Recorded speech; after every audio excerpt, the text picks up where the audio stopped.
Well, Sigmund Freud has been hovering over this entire unit. His path-breaking work ignited artists' determination to explore the inner world of the psyche and gave them the freedom to portray sexual themes more openly.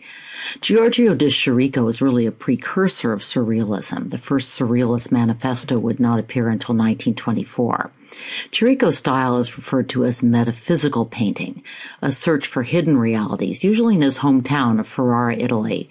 The three muses in the foreground of the painting on the left are disquieting, according to the artist, because they were the pathway to overcome appearances and allow the viewer to engage in a discourse with the unknown. As for the unknown, what's going to happen to the girl with the hoop in the painting on the right? If this were a movie, I'd guess something bad. Another painter of dreamscapes, who does not appear in your textbook, but whom I love, so you're going to encounter him anyway, is Marc Chagall. Chagall was a Russian Jew who emigrated to Paris, but continued to paint visions of his Jewish childhood and his life in Paris. You recognize a Fiddler on the Roof, right? This painting helped inspire the play and then the musical. Chagall worked through most of the 20th century, and many of his famous works were inspired by the Bible. In addition to paintings, he worked in stained glass. Here are a couple of examples.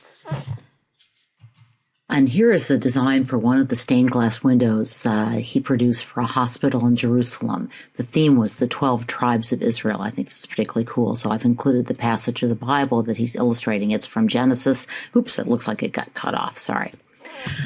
This work is being included because Pope Francis caused something of an uproar when he announced that this was his favorite painting. Didn't the Pope know this painter was Jewish? Of course he knew.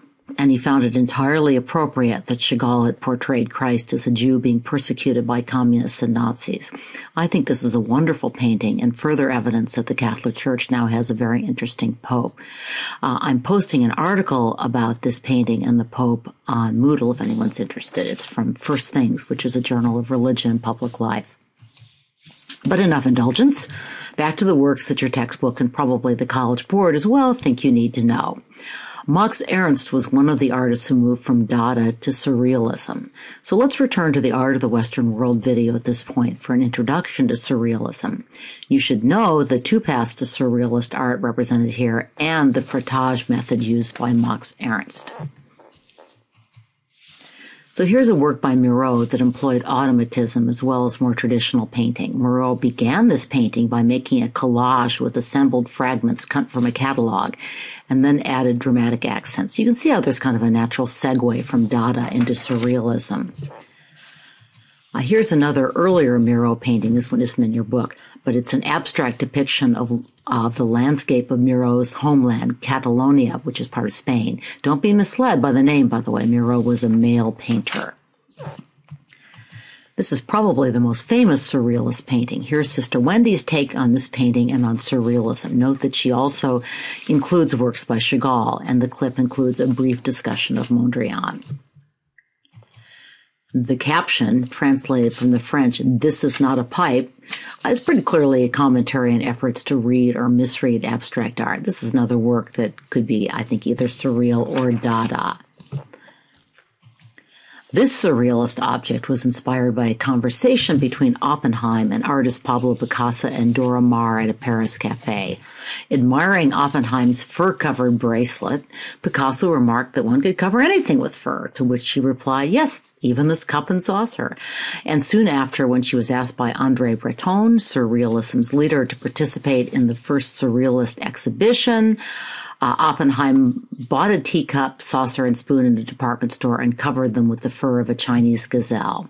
In doing this, she transformed genteel items, traditionally associated with feminine decorum, into something sensuous. Really, this is sexually punning tableware. Like so much of the art in this unit, this one's all about sex.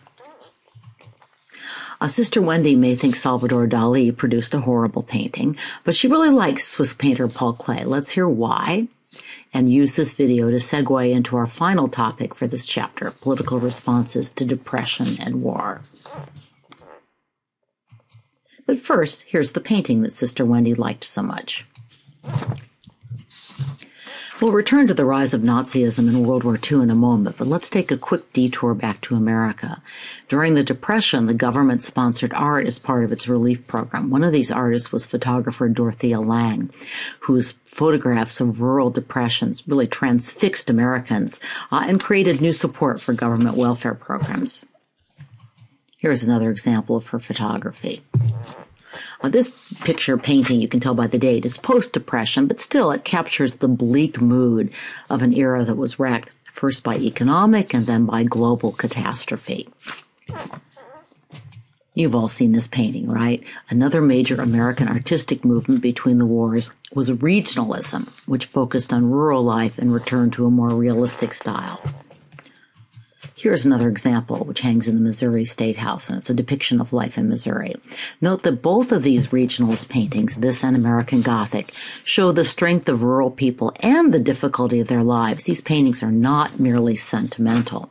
The 1930s also witnessed the rise of Mexican mural paintings, many of which had a strong political content, motivated by the Mexican Revolution that overthrew military rule early in the 20th century, by socialism, and by anger at what was perceived as a kind of American colonization of Mexico, neocolonialism. Mexican painter Frida Kahlo is usually classed as a surrealist, but her work also includes political commentary. Here we see the artist torn between her two heritages, her Mexican mother and her German father. Frida Kahlo was married to Diego Rivera, who is the most famous of the Mexican mural painters. Here you see his depiction of ancient Mexico before the Revolution. Rivera sparked a huge controversy when the Rockefellers initially hired him to decorate the interior of their Art Deco building. Let's return to our video to get that story. I will close this chapter with Picasso's famous depiction of the horrors of war in our last video clip. In my final lectures, I will look at the world and the art that emerged after World War II. These lectures will take us to the present and up to the May AP Art History exam.